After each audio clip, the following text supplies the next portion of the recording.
Welcome to Supreme Court Opinions. In this episode, you'll hear the court's opinion in Kousisis v. United States. In this case, the court considered this issue.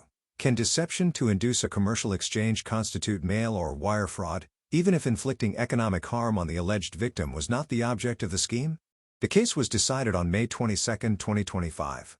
The Supreme Court held that the fraudulent inducement theory is consistent with the federal wire fraud statute, 18 U.S.C. Section 1343, and does not require proof of economic loss to the victim. The court affirmed the convictions of Stamatios, Kousisis and Alpha Painting and Construction Company for wire fraud, finding that their scheme to use a disadvantaged business as a pass-through entity to secure government contracts involved material misrepresentations to obtain money, satisfying the statute's requirements. The court rejected the petitioner's argument that a fraud conviction requires intent to cause economic loss, clarifying that Section 1343 focuses on schemes to obtain money or property through deception, not on the victim's net financial harm.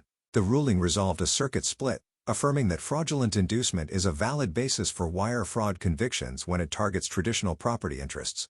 The opinion is presented here in its entirety, but with citations omitted. If you appreciate this episode, please subscribe. Thank you. Justice Barrett delivered the opinion of the court. Stamatios, Kousisis and the industrial painting company he helped manage, Alpha Painting and Construction Company, secured 2 government contracts for painting projects in Philadelphia. Both contracts required the participation of a disadvantaged business, and in its bids for the projects, Alpha represented to the Pennsylvania Department of Transportation, Penn DOT, that it would obtain its materials from a qualifying supplier. This promise turned out to be an empty one. In addition to using the supplier solely as a pass-through entity, Alpha and Kousisis submitted multiple false certifications to cover up their scheme. So although Alpha's paintwork met expectations, its adherence to the disadvantaged business requirement did not. The government charged Alpha and Kousisis with wire fraud, asserting that they had fraudulently induced Penn DOT to award them the painting contracts. Under the fraudulent inducement theory, a defendant commits federal fraud whenever he uses a material misstatement to trick a victim into a contract that requires handing over her money or property, regardless of whether the fraudster, who often provides something in return, seeks to cause the victim net pecuniary loss. We must decide whether this theory is consistent with Section 1343, which reaches only those schemes that target traditional money or property interests. It is, so we affirm. When 2 Philadelphia landmarks, the Girard Point Bridge and the 30th Street Station, fell into disrepair, Penn DOT began soliciting bids for their restoration. Kousisis, Alpha's project manager, submitted a bid for each project. His bidding proved successful. With respect to the Girard Point project, Penn DOT awarded a $70.3 million contract to a joint venture comprising Alpha and 2 other companies. And with respect to the 30th Street project, Alpha and another company, again operating as a joint venture, secured a $15 million subcontract, which represented nearly a third of the $50.8 million total winning bid. Federal grants from the U.S. Department of Transportation, DOT, accounted for a large portion of the funding for each project. As a result, both the state and federal governments had a say in how the projects were completed. Relevant here, DOT requires that grant recipients like Penn DOT establish and actively implement a disadvantaged business program in Section 26.21 and Section 26.39c. A disadvantaged business enterprise, according to DOT, is a for-profit small business that is majority-owned and controlled by one or more individuals who are both socially and economically disadvantaged. Because DOT aspires to devote at least 10% of federal grant funding to such businesses, grant recipients must set overall goals for disadvantaged business participation in their DOT-assisted contracts in Section 26.41 and Section 26.45a. 1. Consistent with this rule, Penn DOT required that bidders for the Girard Point and 30th Street projects commit to subcontracting a percentage of the total contract amount, 6 and 7%, respectively, to a disadvantaged business. Failing to comply with this requirement would constitute a material breach and could result in contract termination. Accordingly, as part of the bidding process, Kousisis represented that Alpha would acquire approximately $6.4 million in painting supplies from Marquez Incorporated, a pre-qualified disadvantaged business. This was a lie. As later memorialized in a commitment letter, Alpha and Kousisis concocted a scheme in which Marquez would function as a mere pass-through entity. The scheme operated as follows. Kousisis arranged for Alpha's actual paint suppliers, with whom he negotiated directly, to generate purchase orders, billed to Marquez. When Marquez received an invoice, it tacked on a few % fee and then forwarded the inflated invoice to Kousisis. He, in turn, issued 2 checks, one paid Marquez for its markup, and the other covered the actual cost of the supplies. In short, Marquez was no more than a paper pusher, funneling checks and invoices to and from Alpha's actual suppliers. Not only did this arrangement contradict Kousisis's prior representations, it also contravened DOT's rule that a contributing disadvantaged business must perform a commercially useful function in Section 26.55c. Kousisis's scheme initially went undetected. As the projects progressed, he falsely reported qualifying payments to Marquez. PennDOT, satisfied with Alpha's paint and repair work, paid it accordingly. By the time the last coat of paint had dried, Alpha had turned a gross profit of over $20 million. And Marquez, for its pass-through services, had pocketed a total of about $170,000. Once the deception came to light, a grand jury indicted Alpha and Kousisis for wire fraud and conspiracy to commit the same in Section 1343 and Section 1349. After a trial, the jury found them guilty of 3 counts of wire fraud and 1 count of conspiracy. Alpha and Kousisis moved for a judgment of acquittal, arguing that because their paintwork met PennDOT's expectations, PennDOT had received the full economic benefit of its bargain. Thus, notwithstanding the lack of disadvantaged business participation, the government could not prove that they had schemed to defraud PennDOT of money or property as the federal wire fraud statute requires in Section 1343. The district court rejected this argument, and the Third Circuit affirmed the convictions. As both courts explained, obtaining the government's money or property was precisely the object of Alpha and Kousisis's fraudulent scheme. Put simply, Alpha and Kousisis set out to obtain millions of dollars that they would not have received but for their fraudulent misrepresentations. The circuits are divided over the validity of a federal fraud conviction when the defendant did not seek to cause the victim net pecuniary loss. Several circuits, now including the Third, hold that such convictions may stand. Others disagree. We granted certiorari to resolve the split. To convict Alpha and Kousisis, the government needed to prove that they used the wires to execute a scheme or artifice to defraud, or for obtaining money or property by means of false or fraudulent pretenses, representations, or promises in Section 1343. Despite the use of the disjunctive or, we have declined to interpret Section 1343 as establishing alternative pathways to a conviction. Instead, reading the 2 clauses together, we have held that the money or property requirement of the latter phrase operates as a limitation on the former. A defendant commits federal wire fraud, in other words, only if he both engaged in deception and had money or property as an object of his fraud. The money or property requirement lies at the heart of this dispute.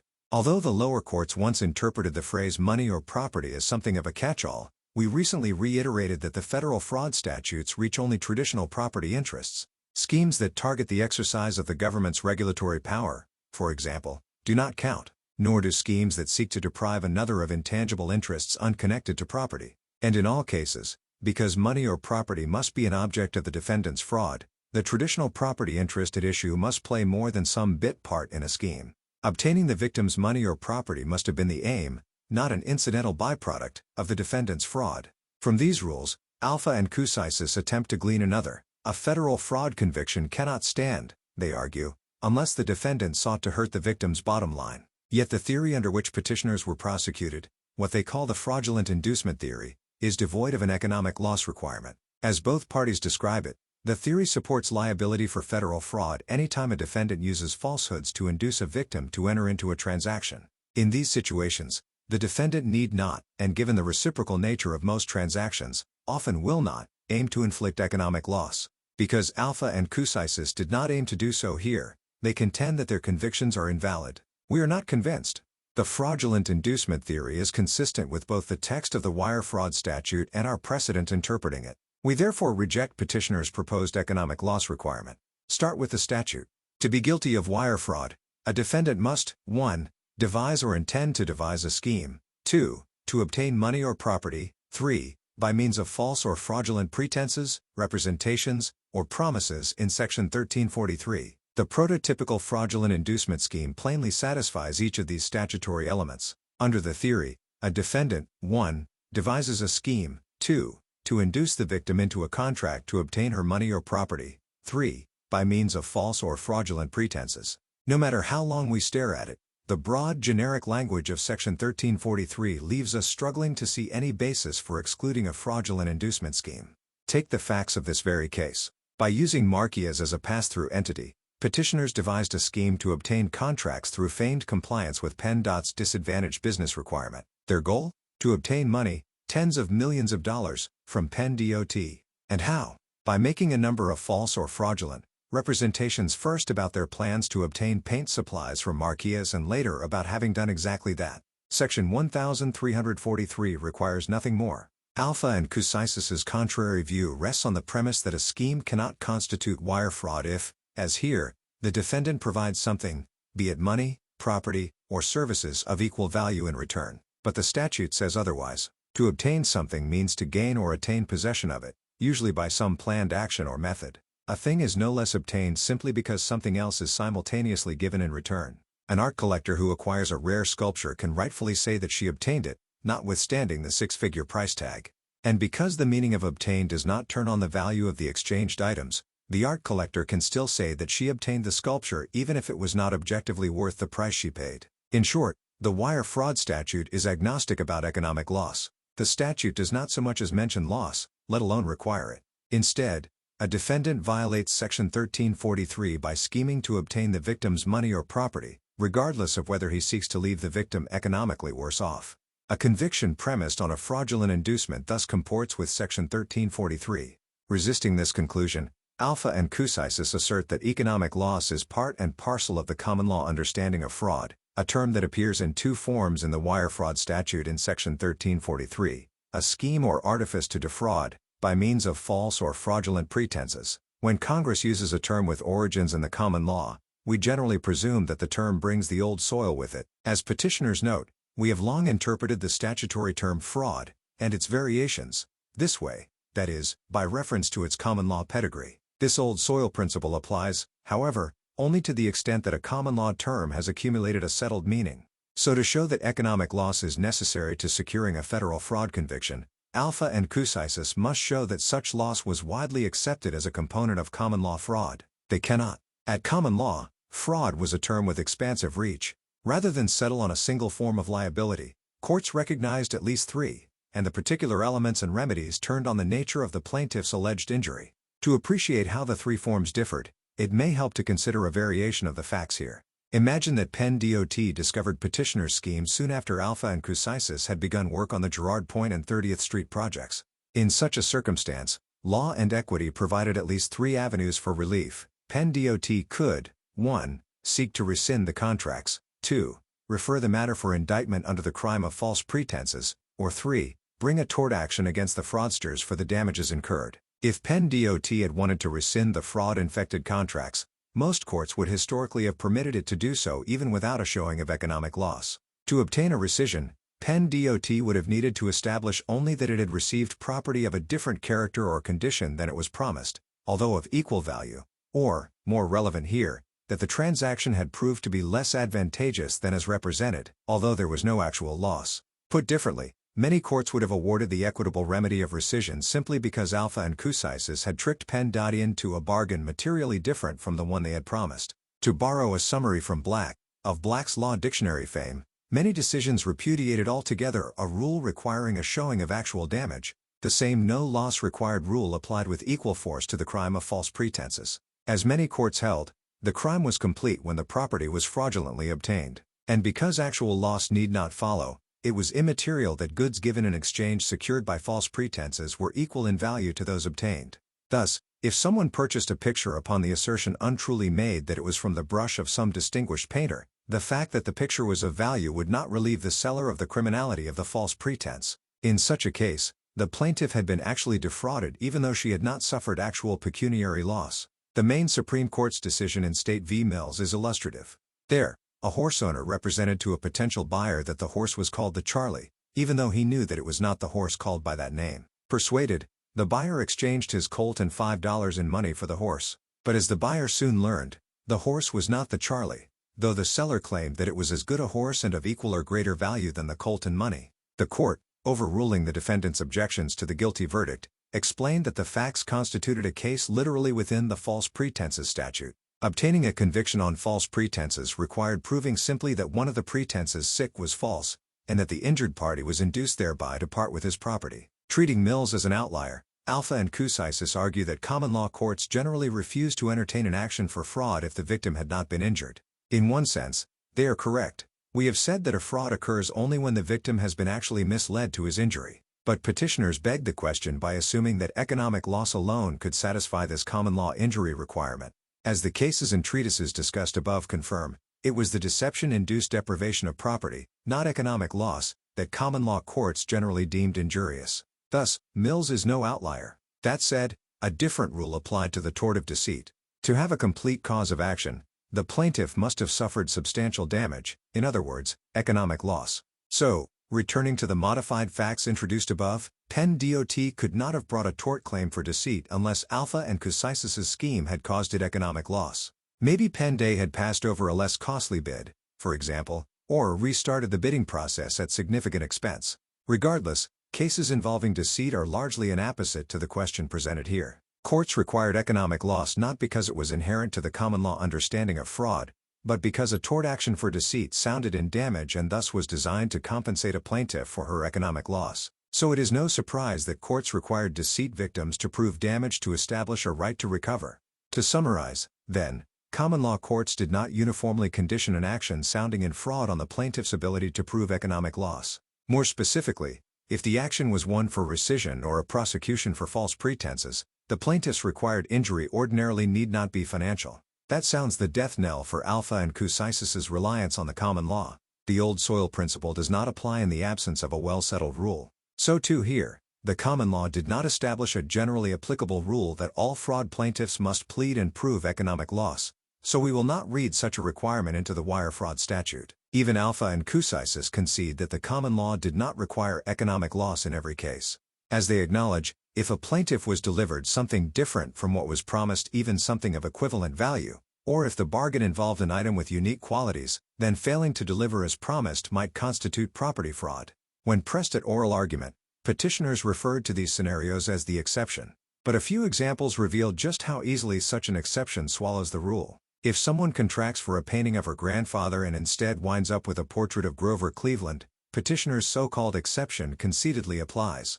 So too if a supplier promises apples but instead delivers oranges. But if these two examples fit the exception, why not a heap of coal worth $1 million instead of a gold bar worth the same? Or, more to the point, why not services performed with materials from a non-disadvantaged supplier when the government demanded a disadvantaged one? Petitioners offer no principled way to draw the line. And there is none.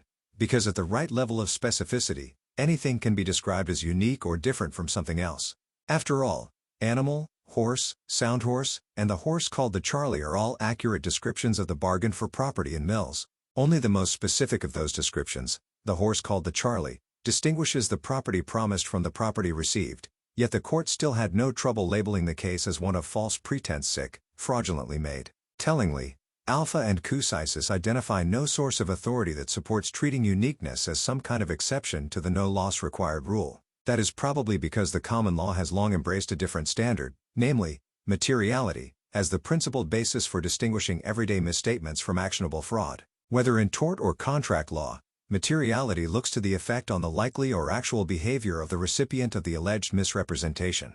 Resembling a but-for standard, materiality asks whether the misrepresentation constituted an inducement or motive to enter into a transaction. Or, as we explained in Universal Health Services, a misrepresentation is material if a reasonable person would attach importance to it in deciding how to proceed, or if the defendant knew, or should have known, that the recipient would likely deem it important. Before us, the parties debate the details of the materiality standard for purposes of Section 1343. For their part, Alpha and Kousisis direct us to the common law test just described, what they call the traditional materiality test. The government, by contrast, proposes an essence of the bargain test, under which a misrepresentation is material only if it goes to the very essence of the party's bargain. We need not settle the debate here, however, because Alpha and Kousisis have not contested that their misrepresentations were material. For now, it is enough to reiterate that materiality of falsehood is an element of, and thus a limit on, the federal fraud statutes. A conviction premised on the fraudulent inducement theory cannot be sustained without it. Petitioners insist that our precedent forecloses the fraudulent inducement theory, but they are wrong. We have twice rejected the argument that a fraud conviction depends on economic loss. We did so first in Carpenter v. United States, a case in which the defendants had repeatedly leaked the contents of a newspaper's investment column. Although the scheme did not cause the newspaper monetary loss, it was sufficient, we held, that the newspaper had been deprived of its right to exclusive use of its proprietary information.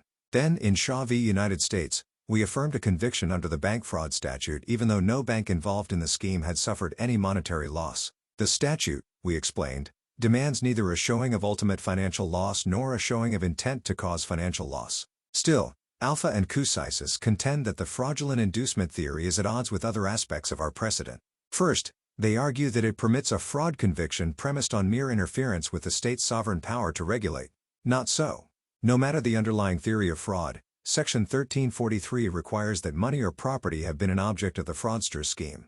So if the scheme is one to alter the exercise of regulatory power, say, by tricking the government into handing over a gaming license, the fraudulent inducement theory has no role to play. But if, as here, the fraudster seeks to induce the government into a transfer of its money or property, that loss is sufficient to sustain a fraud conviction. The loss is not, as petitioners argue, a mere incidental byproduct of a scheme to manipulate the exercise of regulatory power. If anything, the inverse is typically true. In the mine run of fraudulent inducement schemes, undermining the government's regulatory interests is merely an incidental, even if foreseen, byproduct of obtaining its money or property. Here, for example, Alpha and Kousisis had money in mind. Nothing suggests that they concocted their scheme with the goal of thwarting PennDOT's disadvantaged business initiative. Such a result was downstream of their object to line their pockets. The money or property requirement also explains why the fraudulent inducement theory does not, as petitioners maintain, collapse Congress's distinction between the wire fraud statute and the statutes that prohibit conspiracies to defraud the United States in Section 371, and false or fraudulent statements in federal matters in Section 1001. Because these latter statutes are not limited to schemes to obtain money or property, they extend beyond what the fraudulent inducement theory can reach. Thus, fraudulent inducement cannot convert every lie punishable under Section 371 and Section 1001 into a fraud offense subject to a possible 20-year sentence. Nor does the theory undermine our precedent holding that, aside from the honest services exception, Section 1343 does not protect intangible interests unconnected to traditional property rights. As already discussed, a defendant commits wire fraud only if his scheme aimed to deprive the victim of a traditional property interest. If the scheme instead targeted some kind of intangible interest, for example, a citizen's interest in impartial government, the fraudulent inducement theory is inapplicable. Finally, the fraudulent inducement theory is not a repackaging of the right to control theory. In Simonelli, we rejected the latter theory, which maintains that the term property in Section 1343 includes the right to control the use of one's assets. According to this strained definition of property, a defendant violates Section 1343 simply by scheming to deprive a victim of potentially valuable economic information necessary to make discretionary economic decisions. Such a scheme, we held, does not implicate any traditional property interest. Unlike the right to control theory, fraudulent inducement does not treat mere information as the protected interest. Rather, it protects money and property, and nothing we said in Simonelli is at odds with our holding here. Although the government urged us to affirm Simonelli's conviction on an alternative ground, namely, the fraudulent inducement theory, we declined to do so because it would have required us to assume not only the function of a court of first view, but also of a jury. We did not discuss, much less reject, the fraudulent inducement theory. Alpha and Kousisis warn of the consequences that will ensue if we endorse the fraudulent inducement theory. Under the theory, they say, every intentional misrepresentation designed to induce someone to transact in property would constitute property fraud. In their view, this result threatens fair notice, and, by encroaching into states' police powers, runs headlong into principles of federalism. We are not persuaded. The demanding materiality requirement substantially narrows the universe of actionable misrepresentations, and the boundaries of the fraudulent inducement theory are not so imprecise as to risk encroachment on states' authority or to create traps for the unwary. Rather, the theory criminalizes a particular species of fraud, intentionally lying to induce a victim into a transaction that will cost her money or property. As Judge Learned Hand put it, a man is nonetheless cheated out of his property when he is induced to part with it by fraud, because he gets a quid pro quo of equal value. The language of the wire fraud statute is undeniably broad, but Congress enacted the wire fraud statute, and it is up to Congress, if it so chooses, to change it. Fraudulent inducement has long been considered a species of actionable fraud. Because the Third Circuit's judgment comports with Section 1343, we affirm it. It is so ordered. Justice Gorsuch, concurring in part and concurring in the judgment. This case touches on an old question. What is the difference between a lie and a criminal fraud? Consider an easy hypothetical. In a phone interview, a couple asks a prospective babysitter if she has a criminal record. The babysitter says no, but that's not right. While she has sought to turn her life around, A burglary conviction lurks in her past, one she is too embarrassed to mention. Relying on her misrepresentation, the parents hire the babysitter. Her work proves exemplary and the couple pays her well. Later though, the parents discover the babysitter's lie. They might be upset and refuse to hire her again. But should the babysitter face federal fraud charges? Of course not. While intentional deceit for purposes of gain ought sometimes to be punished, if all misrepresentations amounted to criminal fraud, thousands of buyers and sellers would be felons. How do courts police the line between mere lies and criminal frauds warranting the law's attention? One important tool is fraud's injury requirement. To prove a criminal fraud, a prosecutor must show that the victim did not receive what the defendant promised. It is a rule that shields people like our babysitter from the prosecutor's sights. And it is a rule that keeps judges from becoming arbiters of good morals. A fraud conviction can mean years, even decades, in prison. Before a prosecutor may seek, and a court may authorize, that kind of punishment, the law demands more than a victimless lie. While right about much else, the court's decision today contains a footnote that appears to spurn fraud's historic injury rule. Under the federal wire fraud statute, the court suggests, it does not matter if the putative victim receives all he was promised, so long as he parts with any money or property because of the defendant's misrepresentation.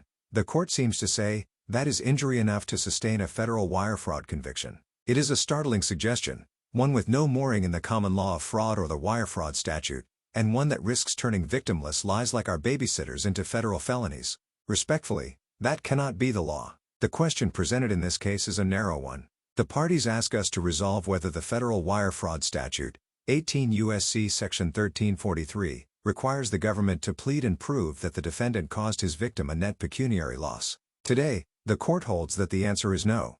Congress, the court explains, enacted the federal wire fraud statute against the backdrop of the common law, and, at common law, fraud required proof that the victim was injured. But that injury requirement never demanded proof that the victim suffered a net pecuniary loss. So, the court concludes, neither does the federal wire fraud statute. On each of those points, the court and I agree. But having dispatched the question presented, the court does not stop there. Instead, the court proceeds to assert that the wire fraud statute's injury requirement is satisfied whenever a defendant obtains property that a victim would not otherwise have parted with by means of a material misrepresentation. The court's commentary on this score might be easy to miss. It comes only in a brief footnote deep in the court's opinion. And on first glance, the court's remarks might seem innocuous enough. After all, one might wonder, if a fraud causes a victim to part with money or property, isn't that necessarily an injury? I worry, though, that initial appearances may deceive and the court's stray footnote could portend trouble. Start with this difficulty. What the court says in its footnote does not square with its reasoning above the line. Throughout the rest of its opinion, the court recognizes that the wire fraud statute's references to a scheme or artifice to defraud and false or fraudulent pretenses, Section 1343, bring with them the old soil of common law fraud. As a result, the common law doctrines governing the crime of false pretenses, the tort of deceit, and the remedy of contractual rescission all inform, to one degree or another, the meaning of the wire fraud statute. Yet, contrary to what the court suggests in its footnote, at common law the mere obtaining of money or property under false pretenses did not alone satisfy fraud's injury requirement.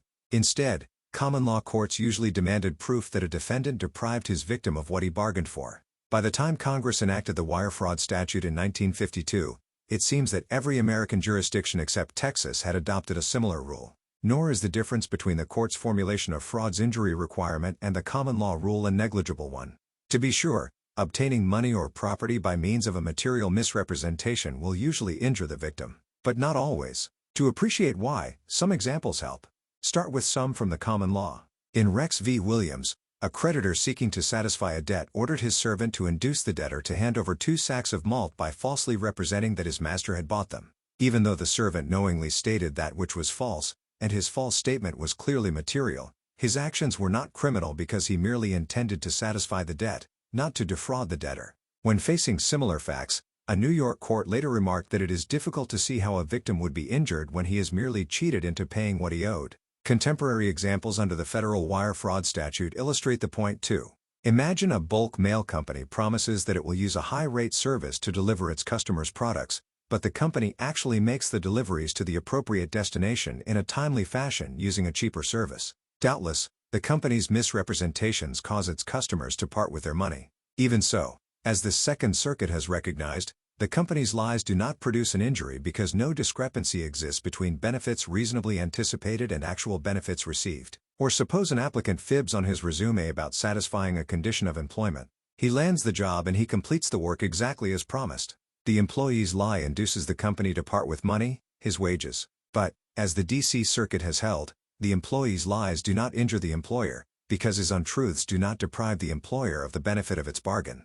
As all these examples highlight, the traditional benefit of the bargain injury rule is not some vestigial limb. It plays an important role in separating mere lies from criminal frauds and, in that way, reducing the risk of frivolous prosecutions. Just ask yourself, if a putative victim of wire fraud got exactly what he paid for, how exactly is he a victim at all? And what business is it of the government's to punish victimless lies with prison time anyway? The court's footnote commentary thus is no small thing. By defying the traditional common law rule, it risks turning prosecutors and courts into morality police with a commission to prosecute and punish harmless lies. Indeed, under the court's novel approach, it is hard to see what would save our babysitter from a federal wire fraud conviction. Just consider, she intentionally lied. She did so using the wires. Her lie is material because it would matter to reasonable parents that someone working in their home with their children has a felony burglary conviction.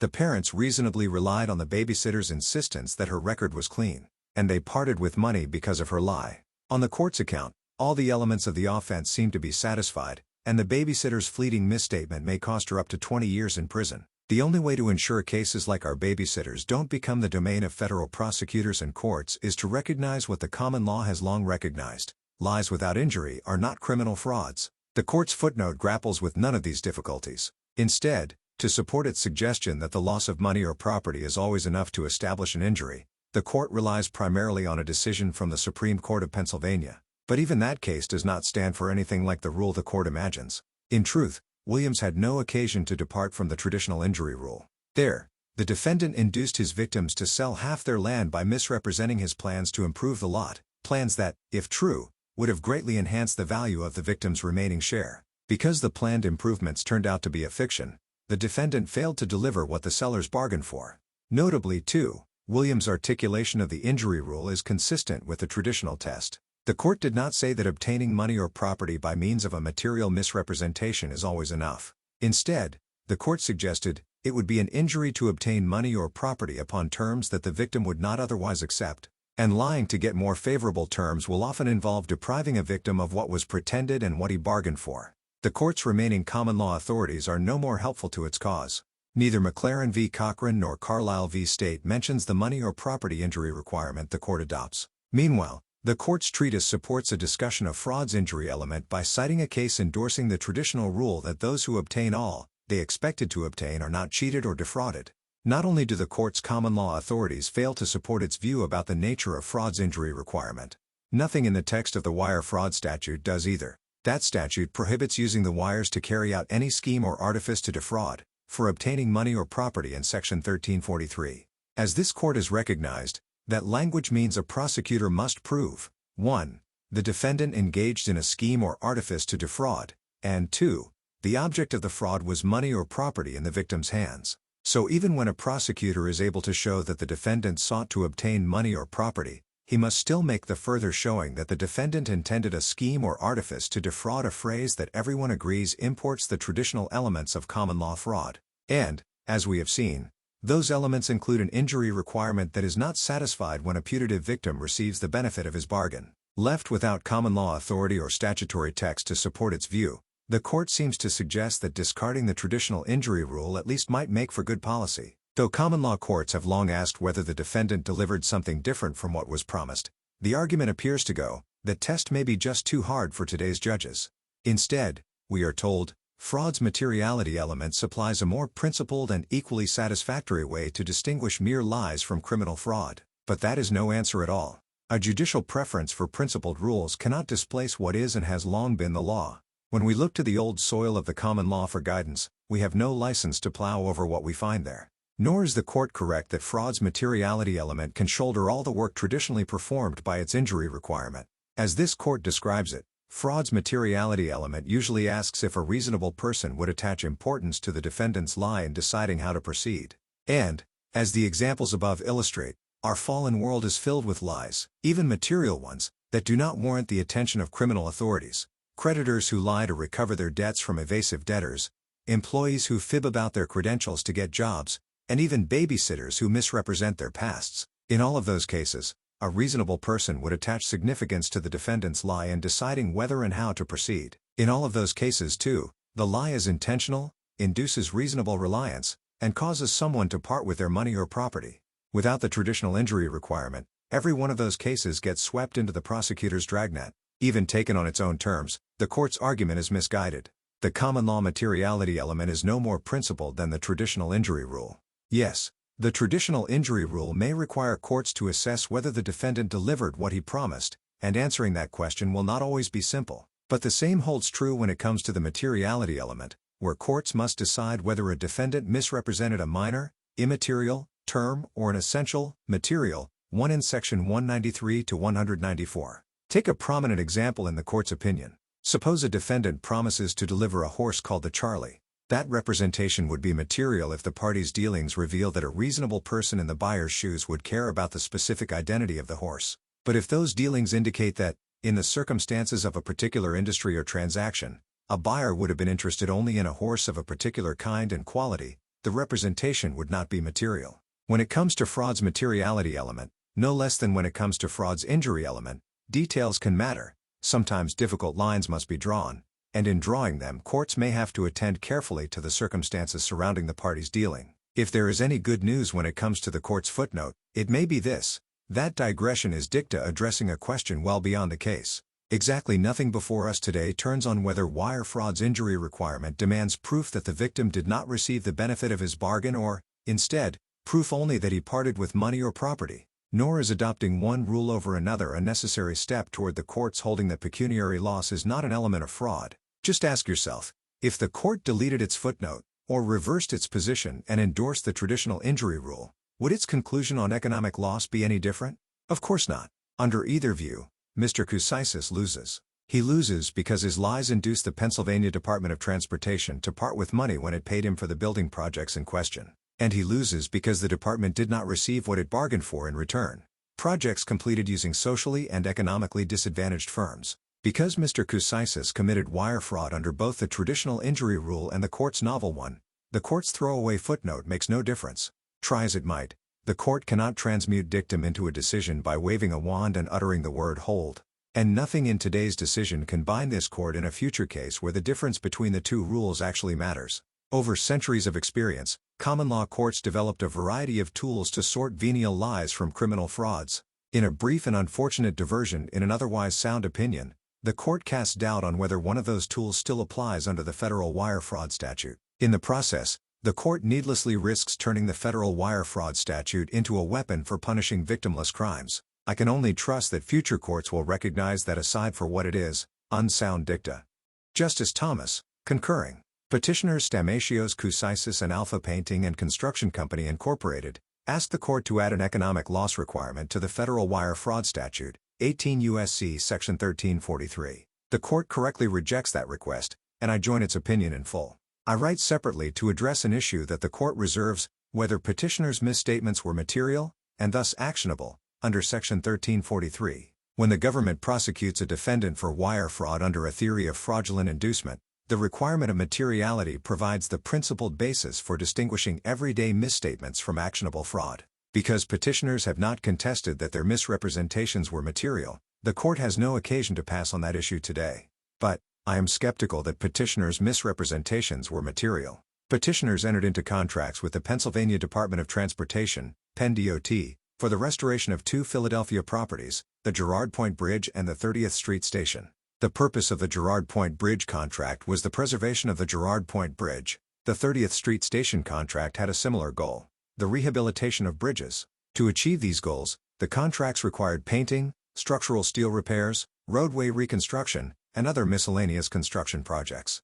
The contracts for these two jobs totaled more than 1,000 pages and imposed numerous regulatory, technical, and ethical obligations. Among other things, the agreements required petitioners to abide by the Workmen's Compensation Act of 1915, to follow specific Buy America provisions that required petitioners to use steel and iron manufactured in the United States, to generally avoid using materials produced by convict labor, and to not discriminate on the basis of race, color, national origin or sex. The contracts also required petitioners to carry out applicable requirements of 49 CFR Part 26, which implements the federal government's Disadvantaged Business Enterprise (DBE) program. Established in 1983, it sets a goal that at least 10% of federal funds authorized for any highway and transit program be expended with small business concerns owned and controlled by socially and economically disadvantaged individuals. Under Department of Transportation (DOT) regulations, a small business qualifies as a so-called DBE if it is at least 51% owned by one or more individuals who are both socially and economically disadvantaged, and managed and controlled by one or more of the socially and economically disadvantaged individuals who own it in Section 26.5.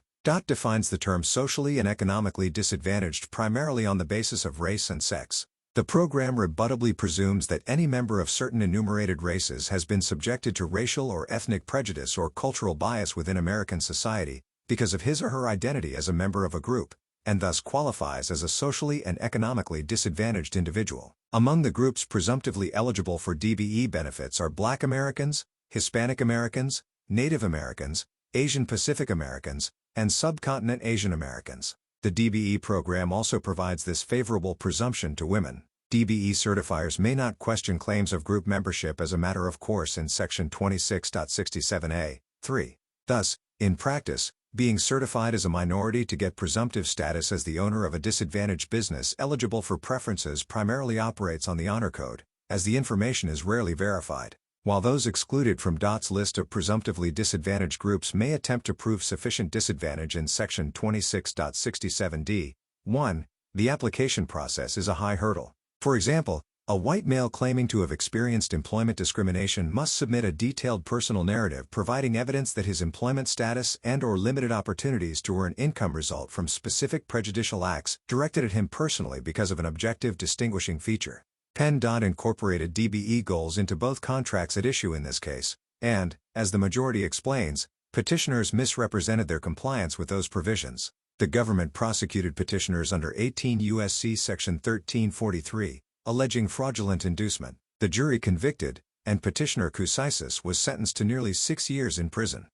Although the court leaves the question of materiality for another day because it was uncontested here, materiality is an element that the government must satisfy in any federal wire fraud prosecution. The government argues that the standard for materiality in this context is the one this court articulated in Universal Health Services, whether a misrepresentation went to the very essence of the bargain.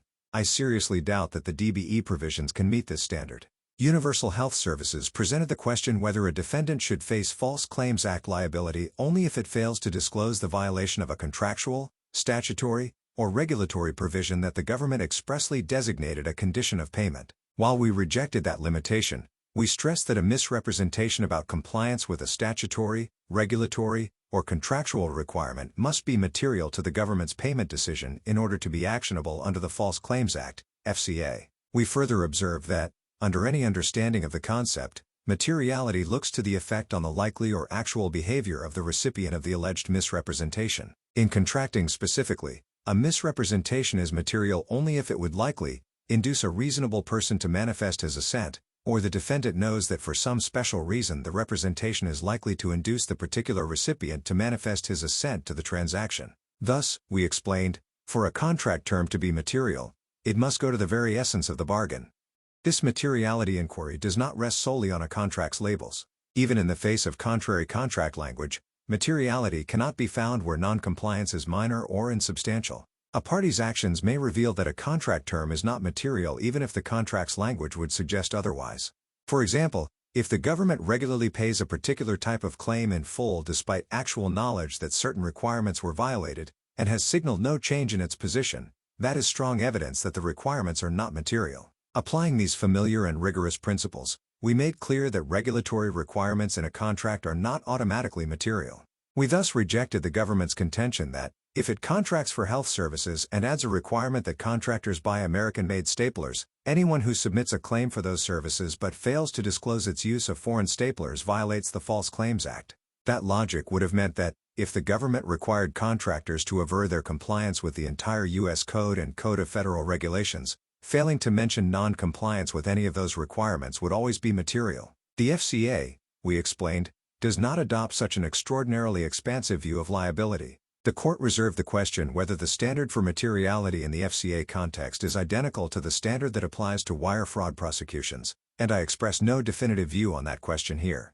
But the standard we articulated in Universal Health Services was a familiar one that aligned with authoritative treatises and the common law, and, particularly in light of the government's endorsement, it, at minimum, provides a useful baseline for evaluating the DBE provision's materiality. The contracts in this case were for bridge repairs, not minority hiring. There are several reasons to think that the DBE provisions did not go to the very essence of the bargain.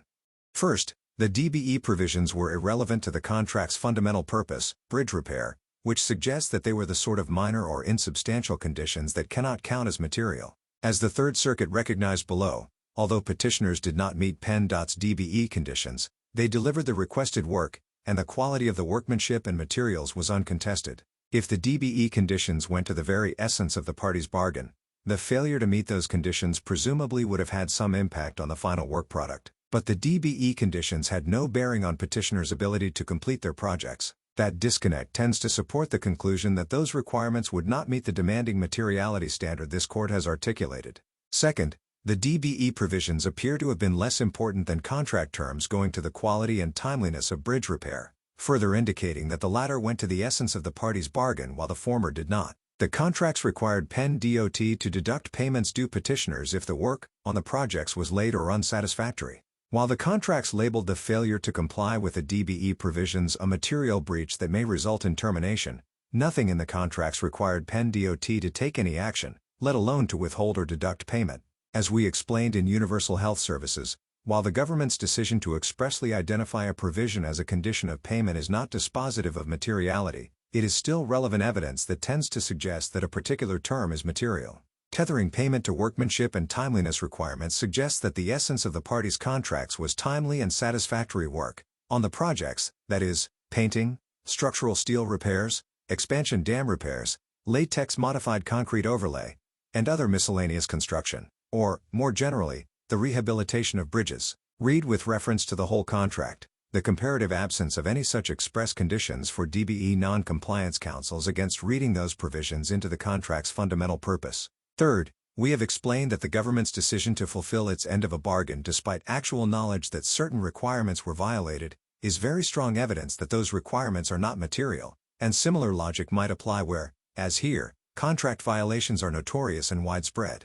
No one contends that the government had actual knowledge of petitioners' fraud when it entered into the contracts. But if DBE fraud is so prevalent that the government would have to assume a significant number of its contractors violate contract provisions requiring DBE compliance, that fact could cast further doubt on those provisions' materiality. Reports of fraud in the government's small business contracting programs have emerged with some regularity, making fraud in these programs a perennial concern for Congress and commentators. The DBE program is no exception. Fraudulent DBE schemes where minority and women contractors are used as false fronts is an area with serious enforcement and compliance problems that appears to be nationwide in scope. Legislators have long recognized that DBE fraud is a substantial problem, and that people are just laughing about the system and gaming the system blatantly. Looking at materiality from the viewpoint of the allegedly misleading statements maker, knowledge of rampant misrepresentations in the DBE program could suggest to a reasonable contractor that, contract language notwithstanding, the government does not actually consider DBE compliance essential to its contracts.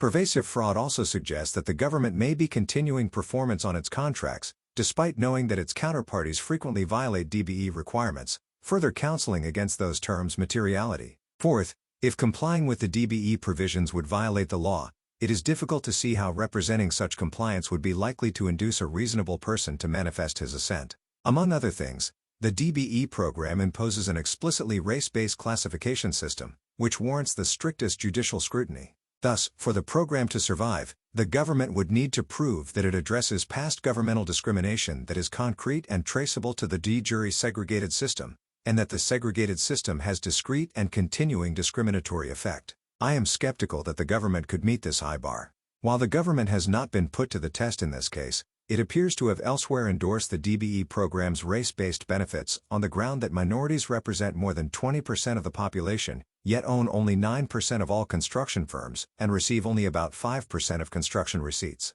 But, proving broad sociological propositions by statistics is a dubious business, and one that inevitably is in tension with the normative philosophy that underlies the Equal Protection Clause. And, at least one court has preliminarily enjoined the government's use of DBE goals, because the government could not justify the DBE program's discriminatory policies.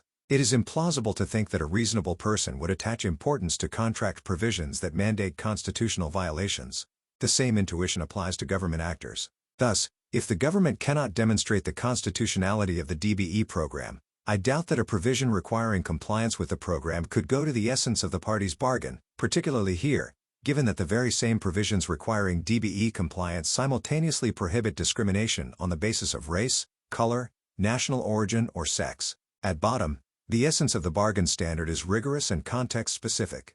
Although the contracts in this case used language suggesting the DBE provisions were material, we have made clear that the materiality inquiry turns on substance rather than labels. That focus may doom the government's prosecutions in DBE cases where materiality is contested. In persuading the court to reject petitioners' economic loss arguments today, the government has assured us that the essence of the bargain standard for materiality will ensure that federal wire fraud prosecutions cannot be used to target benign, everyday misstatements. Because a demanding approach to materiality is all that prevents an extraordinarily expansive view of liability from rendering the federal wire fraud statute nearly limitless in scope, lower courts should hold the government to its word. Justice Sotomayor, concurring in the judgment. The court today rightly rejects petitioners' request to graft an economic loss requirement onto the federal wire fraud statute. When a defendant tricks a victim out of their money by promising one thing and delivering something materially different, it is no defense to say that the delivered items are of equal economic value. Statutory text, precedent, and history mandate that conclusion, as the majority explains. Common sense, unsurprisingly, points in the same direction. A Yankees fan deceived into buying Mets tickets is no less defrauded simply because the Mets tickets happen to be worth the same amount as the promised Yankees ones. That straightforward conclusion is all that is necessary to resolve this case, and I would go no further. To the extent the majority appears to speak more broadly, I part ways from its approach. As the majority explains, this case turns on the wire fraud statute's property requirement, which limits the statute's reach to schemes to defraud, or for obtaining money or property in Section 1343. Although that phrase uses disjunctive language, the court has construed it as a unitary whole.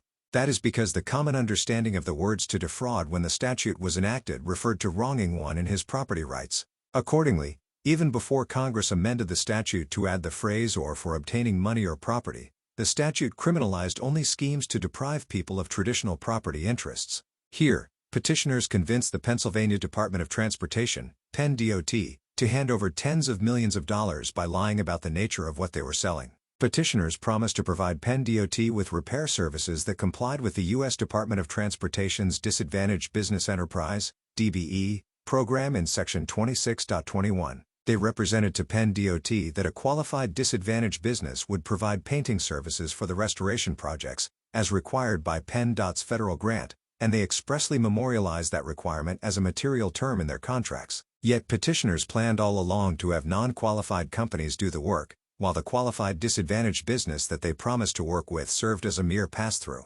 To put it simply, petitioners devised a scheme to trick Penn DOT out of its money by promising one thing and delivering something materially different. Against that backdrop, petitioners' only viable theory as to why Penn DOT suffered no property loss hinges on their economic loss theory. No property harm occurs for purposes of Section 1343, they argue, if the victim suffers no net pecuniary loss. According to petitioners, that makes all the difference here because the repair services petitioners provided to Penn DOT were of equal monetary value. Rejecting petitioners' economic loss theory therefore resolves this case, and I see no reason to go further.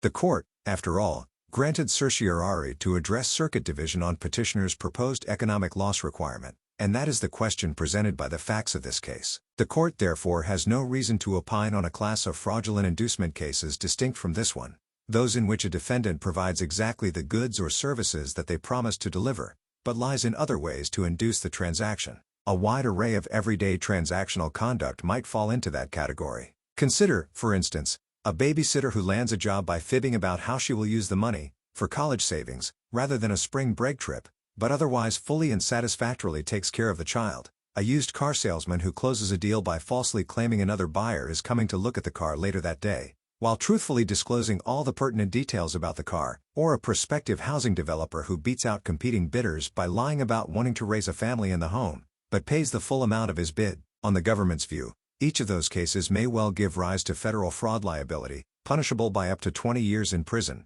so long as the jury deems the lie material. Future cases presenting such fact patterns will require the court to confront the outer limits of the federal fraud statute's reach and to decide what satisfies its materiality element. Resolving this case, however, requires no such undertaking. To the extent the majority discusses the viability of the government's fraudulent inducement theory more broadly, I do not endorse its approach. That discussion is not essential to the court's resolution of the dispute before us, and I see no reason to proceed more broadly than necessary. This case presents only a narrow question in part because petitioners have not contested the materiality of their misrepresentations. That concession makes good sense. There can be no real debate that petitioners' misstatements were material. Recall that the parties presented two competing articulations of the materiality standard for the federal wire fraud statute.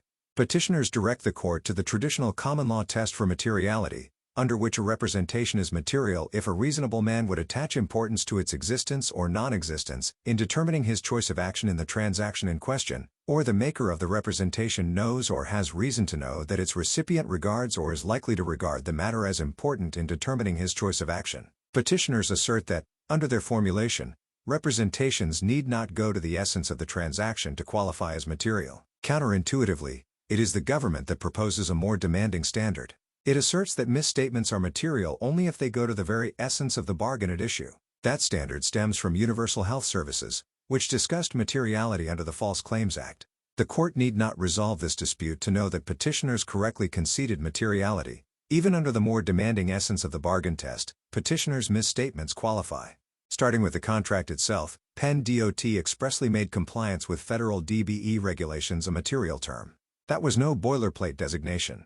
Out of the 17 warranties set forth in the signed documents, only the DBE requirement expressly provided that failure by the contractor to carry out these requirements is a material breach of this contract, which may result in the termination of this contract. PennDOT, moreover, dedicated an entire phase of the contract bidding process to confirming that its prospective contractor had identified a qualified DBE partner who would provide painting services. Petitioners also had to submit documentation throughout the project's duration to demonstrate continued compliance with the DBE requirement. What is more, Penn DOT could not have proceeded with the projects as funded if it had not mandated contractor compliance with the DBE requirement. Federal grants accounted for a significant portion of PennDOT's funding for each project, and those grants were conditioned on DBE compliance. The contract's DBE requirement thus went directly to the viability of the projects themselves, and by extension, to the very essence of the bargain.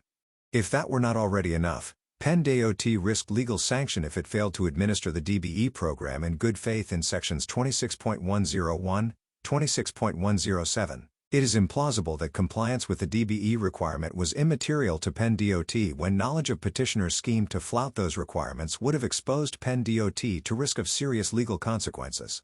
In short, DBE compliance was no minor or insubstantial provision tucked away in a laundry list of other requirements for payment. It played a critical role in PennDOT's ability to achieve the essential goal of the contracts, completing the restoration projects. It featured prominently in the contracts and in the bidding process itself, and petitioners were well aware of its importance to Penn DOT.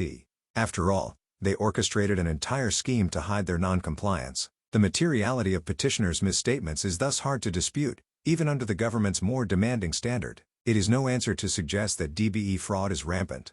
Lots of people do. It has never been, nor should be, a defense to criminal liability without more. No cited portion of the record, moreover, supports the view that Penn DOT regularly paid contracts in full despite actual knowledge that the relevant requirements were violated, or that Penn DOT assumed a significant number of its contractors violate contract provisions requiring DBE compliance. If that were true, petitioners would have had no reason to develop an elaborate scheme to conceal their non-compliance in the first place. Generic reports from decades prior of serious enforcement and compliance problems with a federal program do not negate the materiality of explicit contractual terms requiring compliance either. We have never suggested, let alone held, that such reports give defendants a get-out-of-jail-free card. With good reason, that view relies on the premise that, whenever fraud is prevalent, no reasonable contractor can expect compliance, even where the contract expressly deems compliance material. To accept that premise is to turn contract law upside down.